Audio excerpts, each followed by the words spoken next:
जय जिनेंद्र, अगर आपको ऐसी जैन ज्ञानवर्धक कहानियां सुनना पसंद है तो हमारे जैन संसार चैनल को जरूर सब्सक्राइब करें। धर्म की परीक्षा। मैं बस में चढ़ गया। अंदर भीड़ देखकर मैं परेशान हो गया। बैठने की जगह नहीं थी। तभी एक व्यक्ति ने अपनी सीट खाली कर दी। खाली सीट के बगल में खड़ा आदमी वहां बैठ सकता था, लेकिन इसके बजाय उसने मुझे सीट की पेशकश की। अगले पड़ाव पर फिर वही काम हुआ। उसने अपनी सीट दूसरे को दे दी। पूरी यात्रा के दौरान 4 बार ऐसा हुआ। वह आदमी एक सामान्य कार्यकर्ता की तरह लग रहा था। दिन भर काम करने के बाद घर लौट रहा था। आखिरी पड़ाव पर जब हम सभी उतर गए, मैंने उससे बात की। हर बार खाली सीट मिलने पर आप किसी अन्य व्यक्ति को अपनी सीट क्यों दे रहे थे? उनका जवाब मुझे आश्चर्यचकित कर गया। मैंने अपने जीवन में बहुत अध्ययन नहीं किया है और न ही मुझे बहुत सी बातें पता हैं। मेरे पास न तो बहुत पैसा है, इसलिए मेरे पास किसी को देने के लिए बहुत कुछ नहीं है।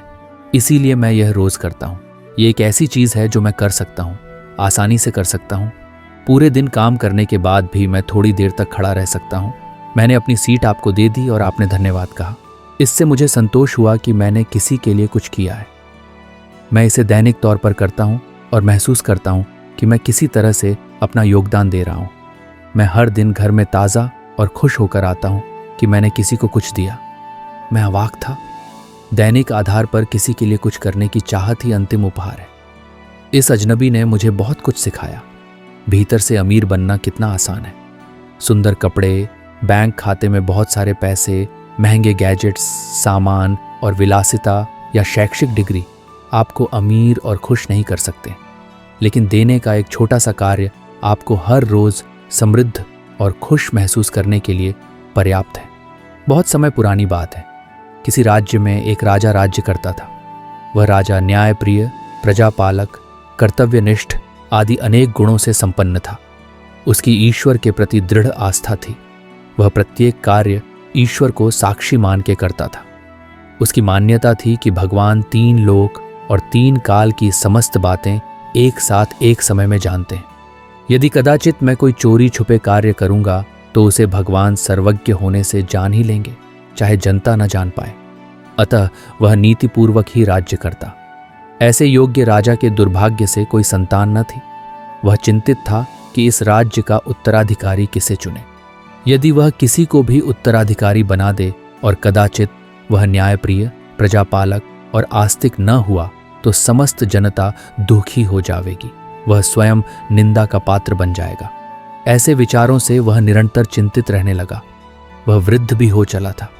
उसे राज्य का भार भारी लगने लगा था। वह शीघ्र ही किसी को अपना उत्तराधिकारी बनाकर संन्यास लेना चाहता था। उसने मंत्रियों से सलाह ली किसे उत्तराधिकारी चुने। किसी ने राजा के निकटतम संबंधी को, किसी ने स्वयं को ही, किसी ने अपने पुत्र को, किसी ने अपने संबंधी को राजा बनाने की बात कही। राजा को किसी की बात पसंद न आई।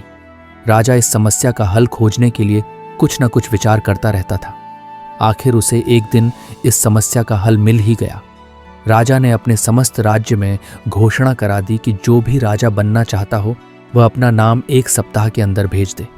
1 सप्ताह में सैकड़ों उम्मीदवारों के नाम राजा के पास पहुंच गए। राजा ने उन सबको आमंत्रित किया। उन सबकी परीक्षा ली।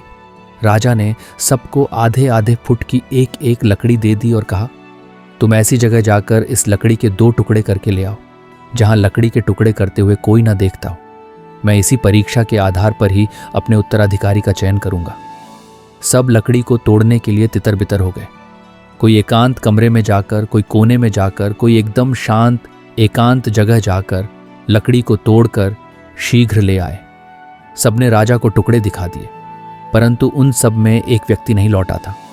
उसे काफी देर हो गई थी, सूर्यास्त भी होने वाला था, पर वह न लौटा। सबने राजा से निवेदन किया, राजा साहब, आप शीघ्र ही उत्तराधिकारी की घोषणा करो। राजा ने कहा, अभी एक व्यक्ति आना शेष है, उसके आ जाने पर ही घोषणा करूंगा। तब सब कहने लगे कि वह आता तो कभी का आ जाता, अब वह आएगा ही नहीं, आप तो घोषणा कर दो।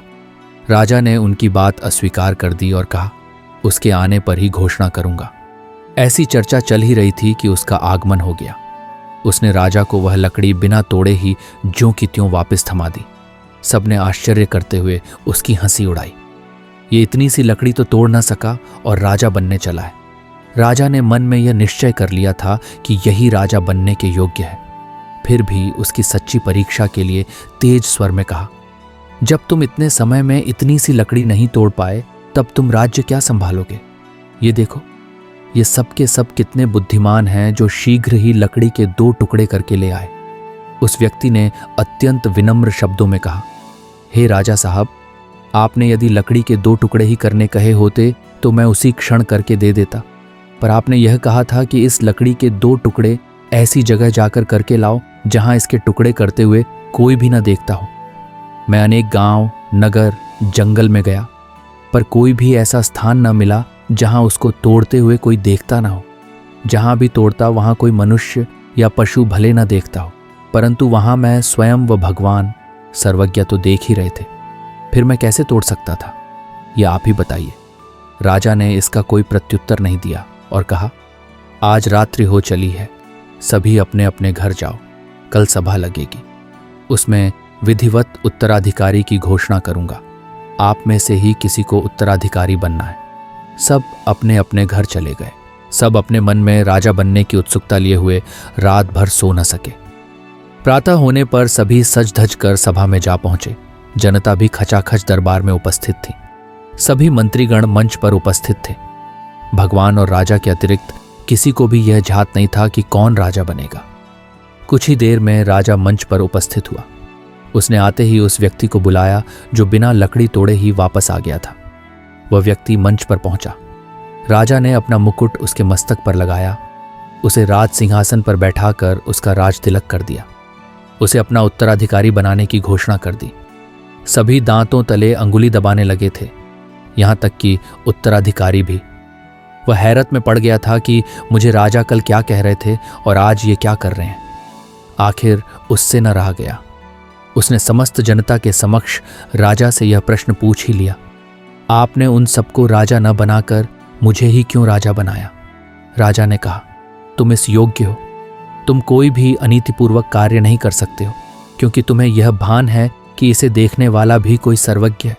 शेष सबको राजा इसलिए नहीं बनाया कि वे सर्वज्ञ को जानते ही नहीं हैं। अतः कोई भी अनीतिपूर्वक कार्य करने में उन्हें संकोच नहीं होगा। सबको राजा की बात बहुत पसंद आई। राजा ने यह सच्चा परीक्षण किया था। जनता ने राजा को साधुवाद दिया और नवीन राजा का अभिवादन कर उसे अपना राजा स्वीकार कर लिया। अब जनता को पूर्ववत ही प्रजापालक आस्तिक राजा मिल गया था। समस्त जनता खुश थी। विवाह होकर एक कन्या ससुराल में आई।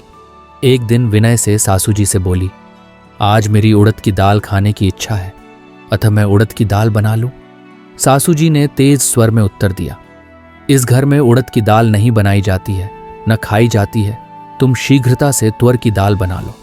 सासू जी का आदेश पाकर बहू चुपचाप हो गई और उनके कहे अनुसार तुअर की दाल का डिब्बा निकाला और थाली में निकाल कर देखा तो वह दाल खराब हो गई थी। तब सासू जी ने कहा, तो अब मूंग की ही बना लो, क्या करें? क्या विचित्रता है। इधर बहू उड़द की दाल खाना चाहती है, उधर सास तुअर की दाल खाना चाहती है और बनती मूंग की दाल है और दोनों दुखी और परेशान रहती हैं। अरे भाई, वस्तु स्वरूप का विचार करके अपने अंदर समाधान करने की आदत डालो। वस्तु की स्वतंत्रता और उसकी योग्यता को पहचानो।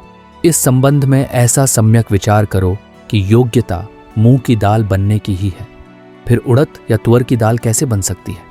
ऐसा समाधान हो तो स्वतः ही कषाय उत्पन्न न हो। वस्तु स्वरूप की ओर से विचार करें तो जिसे हम दाल कहते हैं वह अनेक पुद्गल परमाणुओं के स्कंध की पर्याय है और उसमें एक एक परमाणु का परिणमन जिस समय जो होने की योग्यता है वह होता है, पर द्रव्य का परिणमन कराने में किसी की भी नहीं चलती है। इसी प्रकार प्रत्येक वस्तु के प्रति समय के परिणमन में समझना। ज्ञानी जीव इस प्रकार वस्तु स्वरूप की स्वतंत्रता जानकर पर में कुछ करने की बुद्धि को छोड़कर अपने उपयोग को अपने आत्म स्वभाव में लगाकर सुखी होते हैं।